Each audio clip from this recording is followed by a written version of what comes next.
अभी तक पापाचरण से धन कमाया हो तो उसको ऐसी जगह दान कर दो जहां दूसरों की दवाइयां होती हो, दूसरों के कष्ट निवारण होते हो, दूसरों का उदर पोषण होता हो, वस्त्र आदि, गौओं का चारा आदि अगर हो अधर्म पूर्वक कमाया हो तो हटा देना, नहीं मरोगे तो दुर्गति होगी और जिंदा में परिवार को नाश कर देगा वो धन। लिख लो हमारे शब्द, जिंदा में जिनके लिए तुम एकत्रित किया उनका नाश करेगा, बुद्धि का नाश, स्वास्थ्य का नाश, तांडव मचाएगा घर में अधर्म का धन, और मरोगे तब कह रहे कि तुम्हारी दुर्गति कर देगा। वही अधर्म का कमाया धन यहां बैंक में रह जाएगा, उसका कमाने का जो कर्म था वो तुम्हारी दुर्गति कर देगा। महाराज अत्रि कह रहे हैं तस्मान ग्राह्य में वही तत् सुखमानंत्यमिच्छता, इसलिए परम सुख प्राप्ति के लिए अधर्म पूर्वक धन कमाने की इच्छा मत करो। अनंत महिमा में भगवान ने धर्म की स्थापना की, पहले धर्म फिर धन, धर्म अर्थ काम मोक्ष, पहले धर्म, धर्म को आगे रख करके धन कमाओ। पहले था चाहे प्राण चले जाएं धर्म नहीं जाना चाहिए। देखा महापुरुषों को, गुरुजनों को प्राणों की बाजी लगा दी, शहीद हो गए अपने राष्ट्र पर, अपने धर्म पर, अपने भगवत भाव पर। परः प्राणम पुरुषो यस्य तुष्टो जनार्दनः सा प्राप्नोत्यक्षयम् स्थानमेतत् सत्यम मयोदितम्। इस माया से परे परमात्मा है, वह परम पुरुष जनार्दन श्री कृष्ण जिस कार्य से जिससे संतुष्ट हो गया वही परम सुखी, वही परम धनवान, वही अक्षय पद को प्राप्त करता है। मैं सत्य सत्य सत्य कहता हूं। इसलिए मानव जीवन प्राप्त करके धर्म का आचरण करो। धर्म के द्वारा संपादित किया हुआ तुम्हारा जीवन, जितने भी कर्म, वो तुम्हें महासुख प्रदान करेंगे।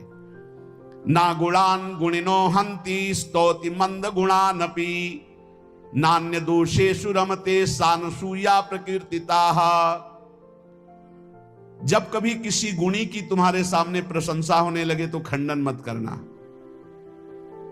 किसी के गुणों का खंडन मत करो। और जब किसी के दोषों की चर्चा होने लगे तो कान में अंगुली डाल के वहां से चले जाओ। जब किसी की महिमा गाई जा रही हो तो आनंदित होकर सुनो, भगवान की विभूति है जिसका वर्णन हो रहा है। लेकिन जब किसी की निंदा की जा रही हो तो कान में अंगुली डाल के उस सभा से निकल जाओ, क्योंकि सभा में जो जो बैठा होगा उसको सबको पाप लगेगा। द्रौपदी जी को निर्वस्त्र करने का आदेश दुर्योधन ने दिया, उठ के चले जाना चाहिए। भीष्म जी को, द्रोणाचार्य जी को, अश्वत्थामा जी को, इन बड़े बड़े महापुरुषों को नहीं गए ना, नहीं रोका ना। कुछ भी हो, अगर भीष्म जी खड़े हो जाते तो किसी की ताकत थी बोले, परिणाम क्या हुआ? भगवान ने सबको मार के गिरवा दिया, सबको दंड भोगना पड़ा। जिस सभा में शास्त्र निंदा हो रही हो, संत निंदा हो रही हो, भगवत भक्त निंदा हो रही, धर्म की निंदा हो रही हो, आपकी सामर्थ्य है तो उसकी जबान बंद कर दो, नहीं तो कान में अंगुली डाल उठ के चले जाओ। उत्तम बात यही, कान में अंगुली डाल उठ के चले जाओ, क्योंकि सामर्थ्य की बात कानून विरुद्ध हो जाएगी। कुछ भी करना कानून के विरुद्ध होगा।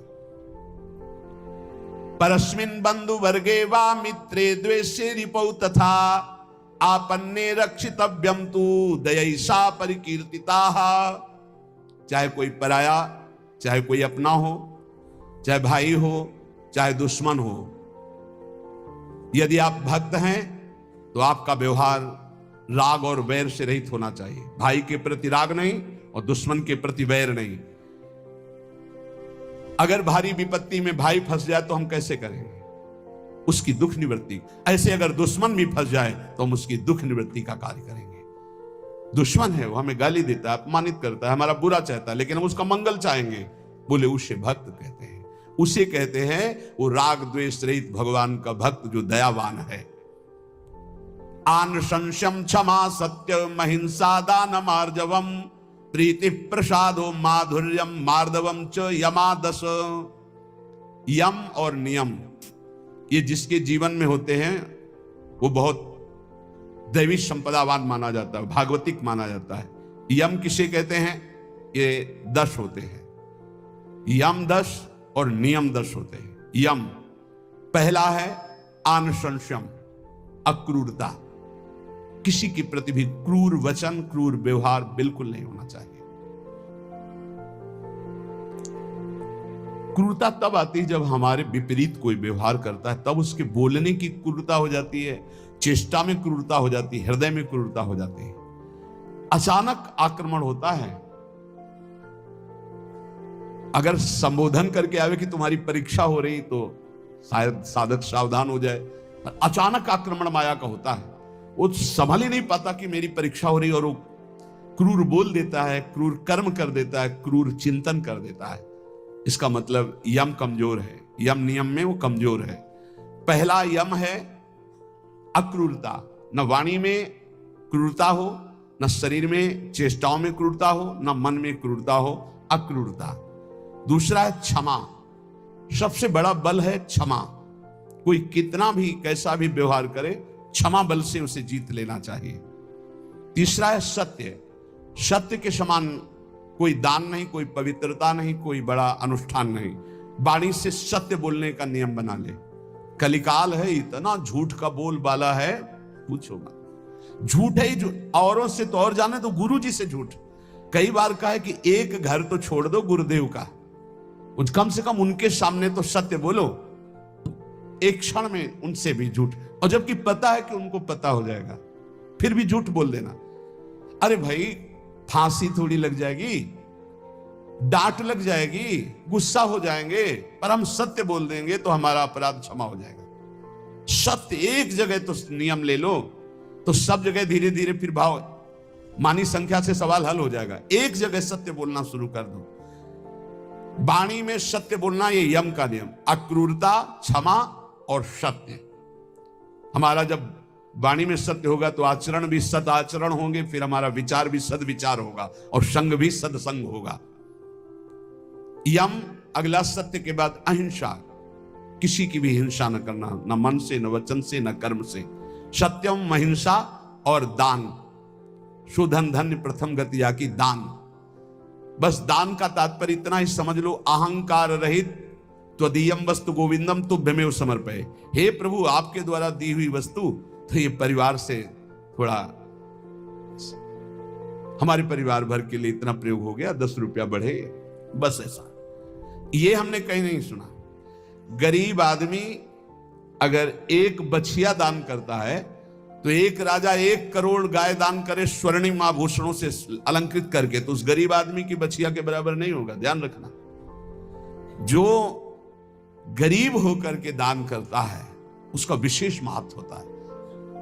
उसकी 4 रोटी उसके पूरे जीवन के कमाई मेहनत से, और तुम 4 करोड़ ऐसे, तो उसकी रोटी के बराबर नहीं हो सकता है। इसलिए दान का विशेष महत्व धर्म द्वारा कमाया हो। जैसे एक बार हमने सत्संग में बताया था दान के विषय में, सेतुआ यज्ञ का मुदगल ऋषि, वो कभी किसी से दान नहीं लेते थे, तो शीलोंच वृत्ति के द्वारा वो अपना उदर पोषण करते। सील कहते हैं जो किसान अपना खेतों से अन्न का अधिकार ले चुका है, अब वो ऐसे खेत, उनमें जो दाने बाली पड़ा है उसे बिन लेना। उंच कहते हैं जो बाजार में, जहां अन्न की बाजार लगी वो उठ चुकी है, इसके बाद जो दाने गिरे उनको उठा लेना। तो वो ऐसे 2-4 किलो सब मिला करके होता होगा, उससे 12 महीना सतुआ बना लेते थे, और उसको थोड़ा थोड़ा 12 महीना, और उसी से तप करते थे। एक दिन वो सतुआ पिसा के रखे ही कि इतने में परीक्षार्थ के लिए भगवान अतिथि रूप में, बहुत भूखा हूं हे ऋषि, क्या हमारे उदर पोषण की व्यवस्था हो सकती है? तो उनका हाँ भी, तो साल भर के लिए सतुआ एकत्रित ही किया। वो परोसते गए, वो पाते गए, और पूरा साल भर के लिए जो एकत्रित किया था वो सब सतुआ पा गए, चाट चाट के पा लिया कुछ। तो उनका भगवान पूरे साल की व्यवस्था इतनी, जब इसके आगे तो है ही नहीं। तो उनका चलो हम छक भी गए हैं बहुत, और डकार ली और चले। तो एक नेवला वहां से निकला, तो जो 2-4 दाने सतुआ के गिरे थे वो उसके शरीर में छू गए, तो स्वर्णिम हो गया, आधा स्वर्ण का। बड़ा उसको चमत्कार मिला। तो जब सुना महाराज युधिष्ठिर की राजसूय यज्ञ हो रही, इतनी बड़ी ब्रह्मा शंकर आदि बड़े बड़े महापुरुष, स्वयं भगवान सच्चिदानंद श्री कृष्ण द्वैपायन व्यासदेव जी सब विराज, तो नेवला पूरी पंगतों में लौटता हुआ घूमता, कहीं स्वर्ण का नहीं हुआ। तो भगवान श्री कृष्ण के पास से निकलकर महाराज युधिष्ठिर वहीं बैठे थे। कहा महाराज तुम्हारी यज्ञ मुद्गल ऋषि की सतुआ यज्ञ के बराबर भी नहीं है। तो भगवान श्री कृष्ण ने कहा ऐसा क्यों कह रहे हो? आज तक किसी चक्रवर्ती सम्राट ने ऐसी यज्ञ नहीं की जिसमें स्वयं मैं विराजमान हूं और सब मेरी विभूतियां विराजमान है और सब शास्त्रीय पद्धति से हो रही, तुम ऐसी निंदा क्यों कर रहे हो महाराज राजसूय यज्ञ की, युधिष्ठिर की। तब उन्होंने पूरी कथा सुनाई कि सतुआ यज्ञ वाली। बोले महाराज मैं पूरा लौट के देख लिया है कि रुआ भी सोने का लय हुआ, तो हुआ ना आपकी यज्ञ उनसे छोटी। तो भगवान ने कहा हाँ, मुदगल ऋषि की सतुआ यज्ञ के बराबर तो राजसूय यज्ञ नहीं। क्यों? वो अकिंचन, प्रतिग्रह रहित। तो यहां कह रहे दान शब्द मुदगल ऋषि का जोर का हुआ, जो धर्म के द्वारा मेहनत करके कमाता है। जब कोई राधा बाबा से कभी कोई दक्षिणा देने की बात आई, एक बार राधा बाबा ने भागवत सुना तो कहा भाई भागवताचार्य को दक्षिणा देनी चाहिए, कोई दक्षिणा देगा, पर धर्म की कमाई का, अगर पाप की कमाई का दिया तो समझ ले तो किसी की जेब में नहीं। एक जो घास खोदना सेवा करना, तो उसने कहा बाबा 50 पैसा या 100 रुपया हम दे सकते हैं। बोले हाँ बस इतना ही काफी है। बाबा ने लिया और कहा भागवताचार्य जी से ये है दक्षिणा। वो तो केवल बाबा को प्रसन्न करने के लिए सुनाने आए थे, उनका अर्थ से कोई मतलब नहीं। हिम्मत नहीं पड़ी किसी की 10-5 रुपया देने की, केवल वो एक घास खोदने वाला, बाबा मेरी कमाई धर्म की है, ये 100 रुपया या 50 पैसा, चाहो तो 50 ले लो 50 पैसा, या चाहो तो 100 रुपया, इससे ज्यादा हमारे पास व्यवस्था भी नहीं। ये दान वही जो मेहनत के द्वारा किया हुआ। फिर दूसरे यम आगे नम्रता, नम्रता विद्या विनयम ददाति। आप पढ़ लिख करके उद्दंड बनते हैं, पढ़े लिखे हैं। पूछो अपने माता पिता के पैर छूते हो? नहीं। माता पिता कहते हैं कहां जा रहे हो? बोले आप अपना देखो, हम स्वतंत्र हैं, हमारा जीवन अपना, हम जो कर रहे हैं वो तुम्हारा अधिकार नहीं। ये है विद्या, ये है विनयम ददाति, ये है विनय। कठोर शब्द बोल रहे हैं माता पिता को, उद्दंडता पूर्वक व्यवहार कर रहे हैं, गुरु का उपहास कर रहे हैं, टीचर का उपहास कर रहे हैं। बच्चों को देखो ना, टीचर का उपहास कर रहे हैं। नम्रता विद्या से आती है, विद्या विनयम ददाति।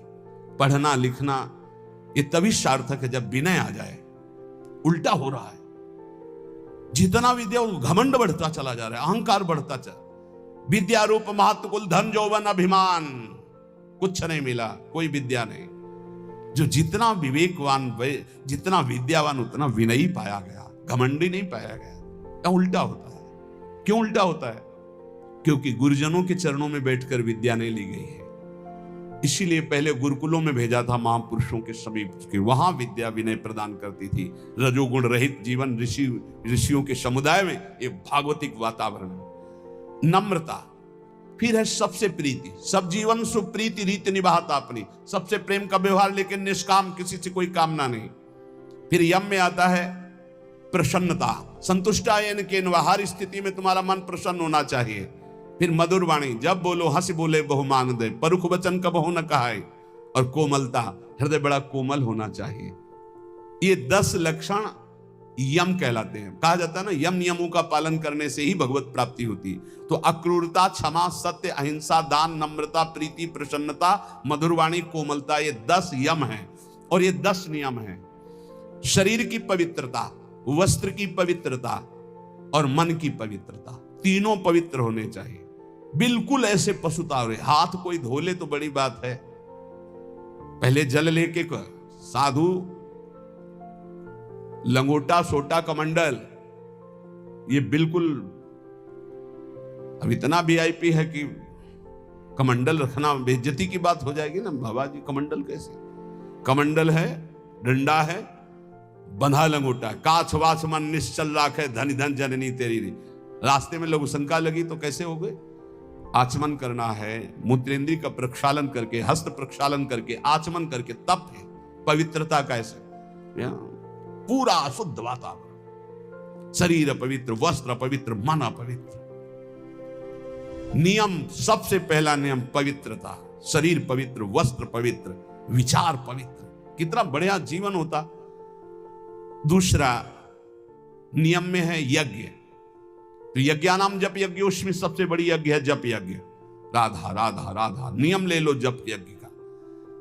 नियम में तीसरा है तप, अपने धर्म का पालन करते हुए जो आपको कष्ट मिलता है उसको सहना तपस्या कहते हैं। जैसे आप प्रातःकालीन वेला में, प्रातःकालीन क्या, अर्धरात्रि वेला में जगते हैं। प्रातःकाल तो 4 बजे से होता है, यहाँ तो अखंड कीर्तन ही चलता रहता है, पर रोड में हम जब 2 सवा 2 बजे उतरते हैं तो 10-20 हजार लोग खड़े होते हैं और सब साधक जन सेवा में रहते हैं। तो इसका मतलब 1 बजे जगह होंगे तब तो वहां सेवा में पहुंचे, और वो लोग तो हो सकता है कोई 12 बजे से खड़ा हो, कोई 11 बजे से, कोई 1 बजे से। अब जो नींद नहीं लिया, जो कष्ट से, इसे तपस्या के, इससे पाप क्षीण होते हैं, इससे बहुत लाभ प्राप्त होता है।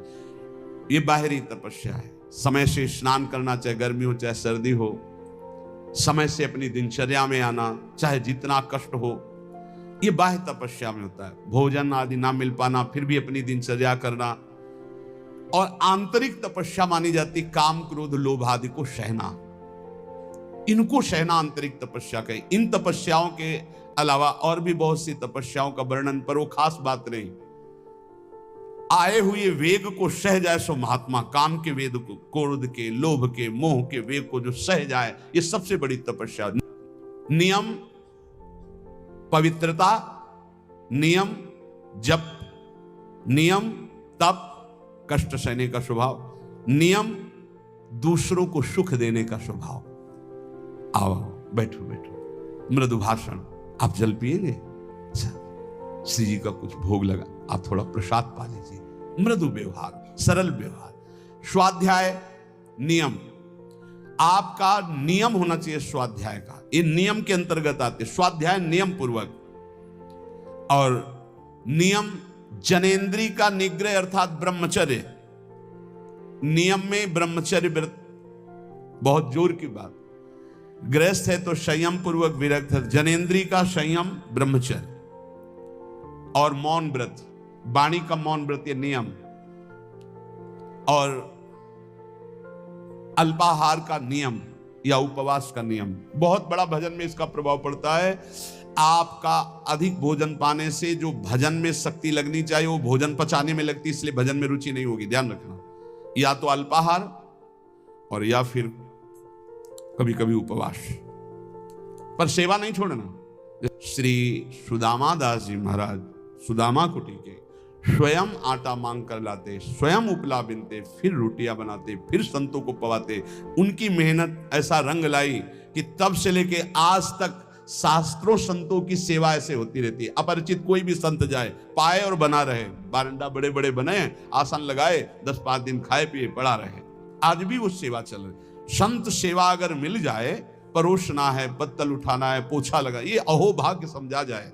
इसको ऐसा ना समझा जाए कि एकांत में बैठकर भजन करना ज्यादा अच्छा है, लेकिन इनके बीच नहीं। मन की गति को संभाल पाना बहुत कठिन है। आज एकांत के लिए, भजन के लिए कर रहा है, कल एकांत के लिए, भोग के लिए कहेगा। इसका कोई विश्वास नहीं। गुरु प्रदत्त दिनचर्या को कभी ना तोड़ा जाए, और 10 वर्ष एक ही दिनचर्या चलाई जाए, मन शांत हो जाएगा अपने आप, देख लेना। ये नियम है। अल्पाहार, नियम बना लो अल्पाहार का। एक साधु की, साधक की दिनचर्या भोजन की होनी चाहिए। इतनी रोटी, इतना चावल, इतनी सब्जी, इतना दाल, वो नियम है, उतना ही पाना है।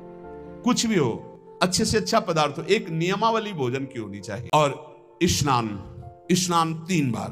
ब्रह्मचारी 3 बार स्नान होना ही चाहिए। 24 घंटे में 3 बार स्नान। वो शरीर सुख के लिए नहीं, जैसे अब सोने जा रहे हैं तो कोई कोई स्नान करते हैं, नहीं, कदापि नहीं, दिनचर्या के विरुद्ध नहीं। एक प्रातः जो अभी 1:30-2 बजे हुआ, और एक पुनः अगर आपका दिनचर्या का क्रम में 8 बजे, 9 बजे, 10 बजे जैसे स्नान का हो, फिर एक सायं 4 बजे, 5 बजे, बस। अपने का तो 2-3 घंटे बाद ही पुनः स्नान होता है, फिर सायं होता है। 3 स्नान जीवन हो गए, 3 स्नान जीवन। अगर कहीं पेट खराब हो गया तो जय बार फिर अर्ध स्नान करना ही करना है। ये 10 नियम और 10 यम, ये साधक के जीवन में होने ही चाहिए।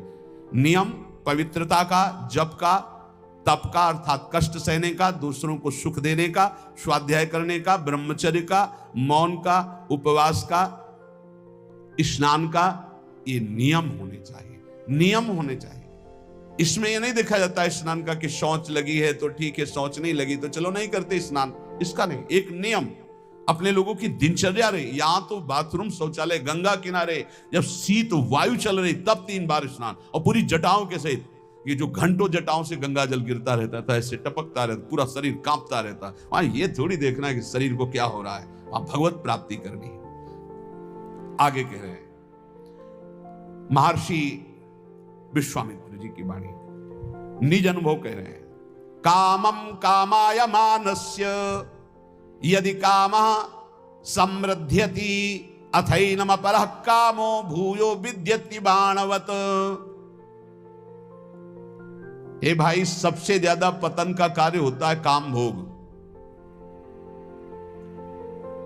ये ऐसा विकल कर देता है भोग के लिए कि सब प्राणी को, पशु पक्षी मनुष्य देवता कोई भी, ये सब विकल कर देता है कि रुक पाना बहुत कठिन होता है। फिर जहां उसको भोगा गया तो उसकी नवीन कामना, फिर नवीन